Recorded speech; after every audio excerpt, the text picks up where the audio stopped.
आज हम नया सीरीज देखेंगे। भारत में संसदीय शासन प्रणाली पार्लियामेंट्री सिस्टम है क्यों। तो पहला ऑप्शन है राष्ट्रपति का निर्वाचन और प्रत्यक्ष रूप से होता है। दूसरा, उच्चतम न्यायालय स्वतंत्र है। मंत्रिपरिषद लोकसभा के प्रति सामूहिक रूप से उत्तरदायी है। संविधान में संशोधन किया जा सकता है। तो इसका आंसर हो जाएगा मंत्री परिषद लोकसभा के प्रति सामूहिक रूप से उत्तरदायी है। तो ये कैसे हैं? आर्टिकल 75। तो अब इसी प्रकार हम नेक्स्ट क्वेश्चन देखेंगे। नेक्स्ट क्वेश्चन है, संसदात्मक शासन व्यवस्था में नाम मात्र का प्रावधान कौन होता है? प्रधानमंत्री, राष्ट्रपति, मुख्य न्यायाधीश, लोकसभा अध्यक्ष। कौन होता है? राष्ट्रपति।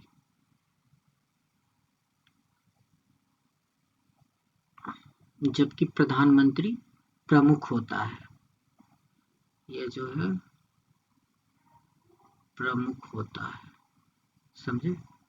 अब नेक्स्ट हम देखेंगे क्वेश्चन 3 नंबर। निम्नलिखित में से कौन सा भारतीय संघवाद की विशेषता नहीं है? शक्तियों का विभाजन, लिखित संविधान, स्वतंत्र न्यायपालिका, दोहरी नागरिकता। तो बताइए कौन सा नहीं है? ये दोहरी नागरिकता। 3 नंबर, भारत में एकल नागरिकता है। भारत में एकल नागरिकता है, जबकि दोहरी नागरिकता ये जो है अमेरिका में है। अमेरिका में है दोहरी नागरिकता। संघीय व्यवस्था की विशेषता होती है जिसे भारत ने नहीं अपनाया। तो अब नेक्स्ट क्वेश्चन है 104। भारत को एक कल्याणकारी राज्य वेलफेयर स्टेट बनाने का विचार कहाँ पाया जाता है? संविधान की प्रस्तावना में, मौलिक अधिकार में, राज्य के नीति निर्देशक तत्वों में, ए और सी दोनों में। तो बताइए ये ए और सी दोनों में होगा। संविधान की प्रस्तावना में भी होगा, या राज्य के नीति निर्देशक तत्व में भी होगा।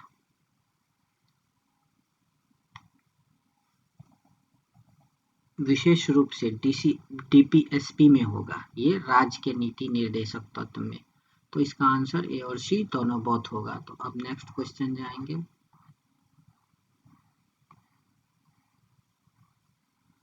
105 क्वेश्चन नंबर। भारतीय राजनीति व्यवस्था में इनमें से कौन सर्वोच्च है? सर्वोच्च न्यायालय, संविधान, संसद, धर्म।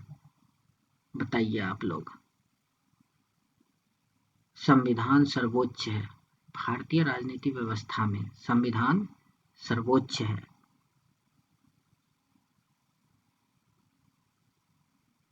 संसद, न्यायपालिका आदि सभी अपनी शक्तियां संविधान से प्राप्त करते हैं। सर्वोच्च न्यायालय, संसद, ये सभी अपनी शक्तियां संविधान से ही प्राप्त करती है। इसी प्रकार अब हम नेक्स्ट क्वेश्चन देखेंगे 6 नंबर। भारत में शून्यकाल, 0 आवर किसकी देन है? बताइए। America, Britain, Bharat, France. 0 hour किसकी देन है? 0 आवर जो है ये भारत की देन है। 0 आवर किसे कहते हैं? प्रश्नकाल के तुरंत बाद का समय। ये कब से शुरू किया गया था? ये 1962 से शुरू किया गया था। ये 1962 से शुरू किया गया था। ये भारत की ही देन है। Next question 7।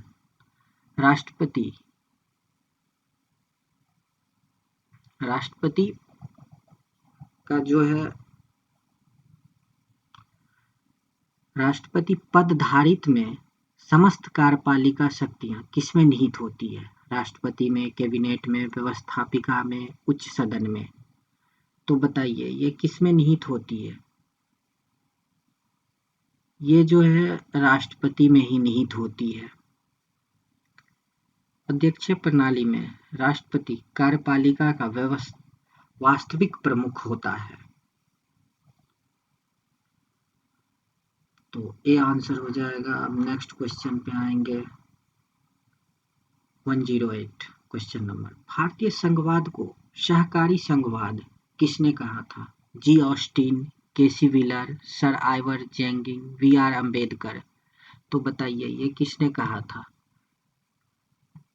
ये कहा था जी ऑस्टिन, ग्रेवलिन ऑस्टिन। भारतीय संघवाद को सहकारी संघवाद कहा था। तो इसी प्रकार अब हम नेक्स्ट क्वेश्चन पे आएंगे। भारत अर्ध संघात्मक राज्य है, यह कथन किसका है? KC Wheeler, Laski, Ivor, Jennings, Lord Bryce. तो बताइए ये किसका है? ये केसी व्हीलर का है। तो इसका आंसर हो जाएगा केसी व्हीलर। अब नेक्स्ट क्वेश्चन पे हम आएंगे। अब नेक्स्ट क्वेश्चन है हमारा 110 नंबर। भारतीय संविधान के अब हमारा नेक्स्ट क्वेश्चन है 110 नंबर। भारतीय संविधान के बृहद होने का मुख्य कारण क्या है?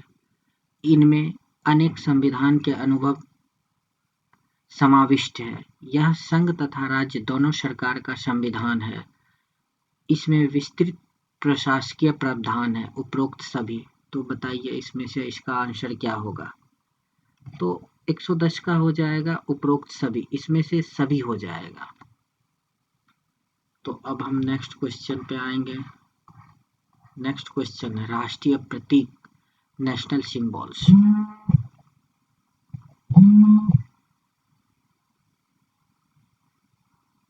तो नेक्स्ट क्वेश्चन है 1111। भारत के राष्ट्रीय ध्वज की लंबाई और चौड़ाई का अनुपात क्या है?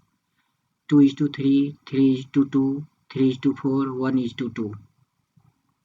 तो इसका आंसर हो जाएगा बी नंबर, 3:2 है। तो इसी प्रकार हम नेक्स्ट क्वेश्चन पे आएंगे। भारत के राष्ट्रीय ध्वज के चक्र, अशोक चक्र में कितनी तिल्लियां हैं? 20, 22, 24, 26। तो बताइए कितनी तिल्लियां हैं? 24 तिल्लियां हैं। अब हम नेक्स्ट क्वेश्चन पे आएंगे। भारत में राष्ट्रीय ध्वज में बना चक्र किसका प्रतीक है? स्वतंत्रता, न्याय, समानता, भाईचारा। तो बताइए किसका प्रतीक है? न्याय का प्रतीक है। जो अशोक स्तंभ के ध्वज का चक्र जो है सारनाथ के अशोक स्तंभ से लिया गया है। ध्वज जो धर्म चक्र का प्रवर्तक है, न्याय का प्रतीक है। तो इसी प्रकार अब हम नेक्स्ट क्वेश्चन पे आएंगे। 114। संपूर्ण राष्ट्रगान के गायन का मानक समय क्या है? बताइए कितना सेकेंड है? 50, 45, 52, 55 सेकेंड। बताइए क्या आंसर होगा? 52 सेकेंड है संपूर्ण गायक। अब नेक्स्ट क्वेश्चन आएंगे। भारत के राष्ट्रीय प्रतीक नेशनल सिंबल में निम्नलिखित में से कौन सा पशु दृष्टिगत नहीं है? सिंह, सांड, घोड़ा, हिरन। तो कौन सा नहीं है? बताइए।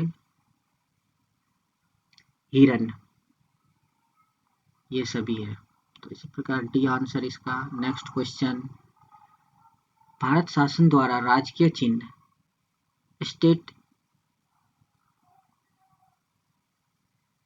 ये चिन्ह सिंबल होता है, यहाँ इम्बॉल हो गया है।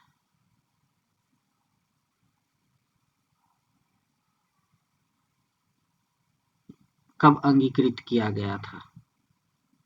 राजकीय चिन्ह कब अंगीकृत किया गया था? 15 अगस्त 1948, 2 अक्टूबर 1947, 26 जनवरी 1948, 26 जनवरी 1950। तो बताइए कब? 26 जनवरी 1950 को। इसी प्रकार अब हम नेक्स्ट क्वेश्चन में आएंगे। भारत का राष्ट्रीय पंचांग किस संवत पर आधारित है? विक्रम संवत, शक संवत, हजरी संवत, ग्रोगियन संवत। तो बताइए ये शक संवत पर आधारित है। 78 ईसा पूर्व, शक संवत 78 ईसा। अब नेक्स्ट आंसर पे आएंगे 118। राष्ट्रीय पंचांग को कब अपनाया गया था? 22 मार्च 1957, 26 जनवरी 1950, 15 अगस्त 1947, 2 अक्टूबर 1952। तो बताइए क्या होगा? इसका आंसर होगा 22 मार्च 1957 को अपनाया गया था। तो ये आंसर हो जाएगा। इसी प्रकार अब हम नेक्स्ट क्वेश्चन पे आएंगे।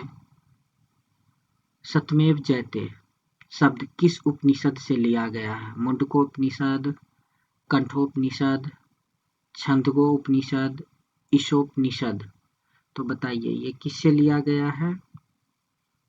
ये मुंडकोपनिषद से लिया गया है। सत्यमेव जयते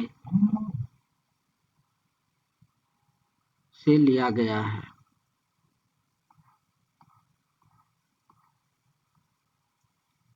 वन 102 क्वेश्चन। भारत का राष्ट्रीय पुष्प और राष्ट्रीय पक्षी क्रमशः कौन से हैं? गुलाब और मोर, कमल और मोर, कमल और तोता, गेंदा और बीज। तो बताइए ये कौन से हैं? राष्ट्रीय पुष्प कमल है और पक्षी मोर है। बताइए इसका आंसर क्या हो जाएगा? कमल और मोर। तो अब हम जाएंगे सेक्शन 3 राज्य एवं संघ राज क्षेत्र पे। संविधान के अनुच्छेद 1 के अनुसार भारत क्या है? राज्यों का समूह, राज्यों का फेडरेशन, राज्यों का कन्फेडरेशन, राज्यों का संघ। तो बताइए 121 का क्या हो जाएगा? राज्यों का संघ है। अनुच्छेद 1 कहता है भारत अर्थात इंडिया राज्यों का संघ होगा। ठीक है, अब इसी प्रकार हम नेक्स्ट क्वेश्चन पे आएंगे। भारत में नए राज्य के सृजन का अधिकार किसे है? राष्ट्रपति, संसद, उच्चतम न्यायालय, चुनाव आयोग। तो ये संसद को है। ये जो है नए राज्य का निर्माण, सीमा परिवर्तन की शक्ति केवल संसद को होती है। किसके थ्रू? आर्टिकल 3 के थ्रू। आर्टिकल 3 के थ्रू। इसी प्रकार अब हम नेक्स्ट क्वेश्चन पे आएंगे। नए राज्य के गठन अथवा सीमा परिवर्तन के लिए संसद में विधेयक पारित करने के लिए किस प्रकार के बहुमत की आवश्यकता होती है? साधारण बहुमत, 2/3 बहुमत, 3/4 बहुमत, 2/3 बहुमत और आधे राज्यों का अनुसमर्थन। तो बताइए 133 का क्या हो जाएगा? ए, नए राज्यों का गठन और सीमा परिवर्तन के लिए साधारण बहुमत का जरूरत होता है। तो इसी प्रकार अब हम नेक्स्ट पे आएंगे।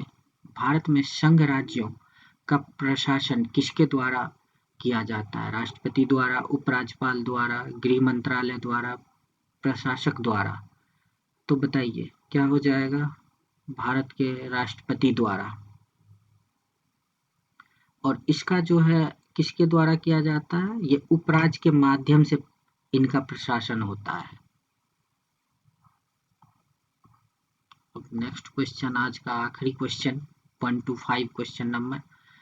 भाषाई आधार पर राज्यों के पुनर्गठन के लिए 1948 में गठित प्रथम आयोग के अध्यक्ष कौन थे?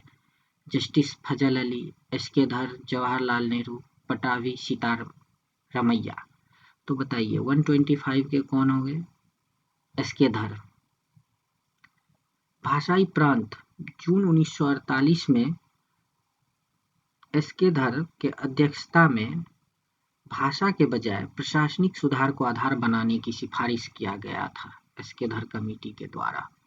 तो आज हम यहीं तक रखते हैं। अब नेक्स्ट क्वेश्चन नेक्स्ट एपिसोड में हम देखेंगे।